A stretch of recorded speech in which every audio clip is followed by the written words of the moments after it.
ঝড় এখান থেকে।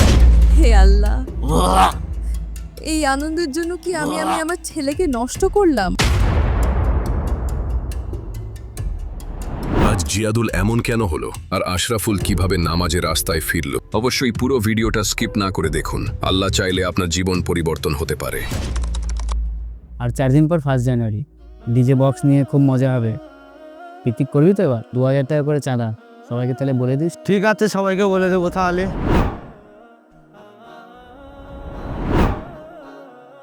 আসসালামু আলাইকুম।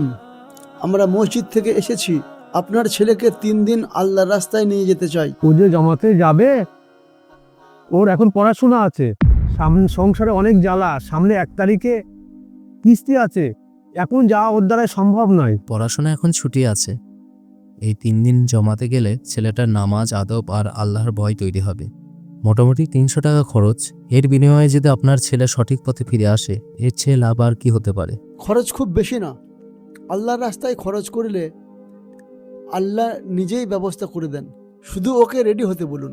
ভাই, মন চায় পাঠাতে, কিন্তু টাকার খুব টান, হাতে কিছুই নেই। ঋণ আছে, কিস্তি বাকি, এবার থাক, পরের বার যাবে। দেখেন, আজ যদি আমরা 300 টাকার জন্য দিনের দরজা বন্ধ করি, কাল হয়তো হাজার হাজার টাকা দিয়েও ছেলেটাকে দিনের রাস্তায় ফেরানো খুব কঠিন হয়ে যাবে। আসসালামু আলাইকুম। আমরা মসজিদ থেকে এসেছি।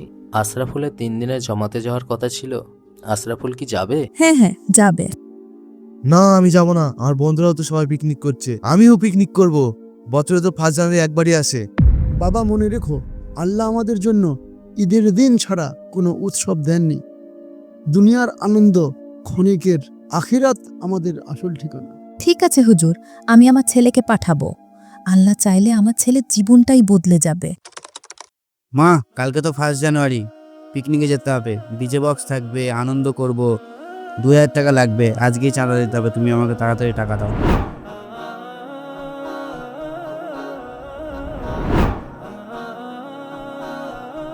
নাও বাবা, যা খুশি করো, শুধু আনন্দ করিস।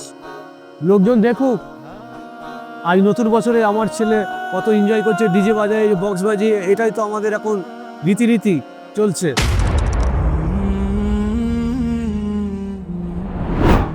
সারাদিন মস্তি হবে, সারাদিন।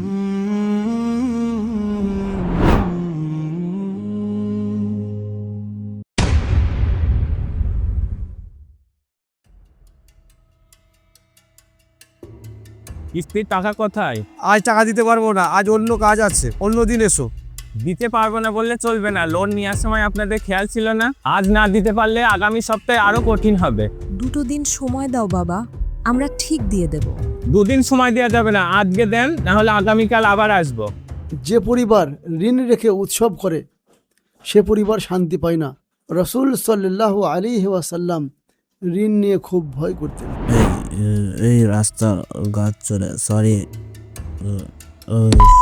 সামনে সব কি সব ফেলে ঝড় এখান থেকে। ভালো লাগছে না, সব ভেঙে গেল। হে আল্লাহ, মানুষের সামনে গর্ব করেছি, আজ লজ্জায় তোমার সঙ্গে মাথা তুলতে পারছি না আল্লাহ।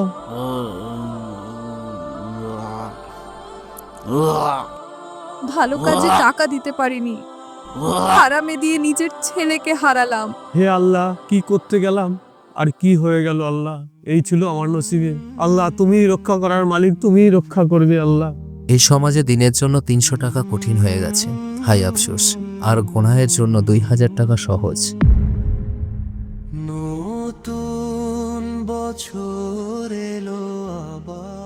হে আল্লাহ, লাখো কোটি শুকরিয়া, আমার ছেলে আজ তোমার পথে ফিরেছে। নিউ ইয়ার আমাদের কোনো অনুষ্ঠান না, এটা আমাদের সংস্কৃতিও না। আমাদের আনন্দ ঈদে, আমাদের গর্ব তাকওয়ায়, আমাদের পরিচয় ইসলামে। ঋণ শোধ করা উত্তম, নফসের আনন্দ তারপরে। রাসূলুল্লাহ সাল্লাল্লাহু আলাইহি ওয়াসাল্লাম বলেছেন, যে ব্যক্তি যে জাতির অনুকরণ করে সে তাদেরই অন্তর্ভুক্ত।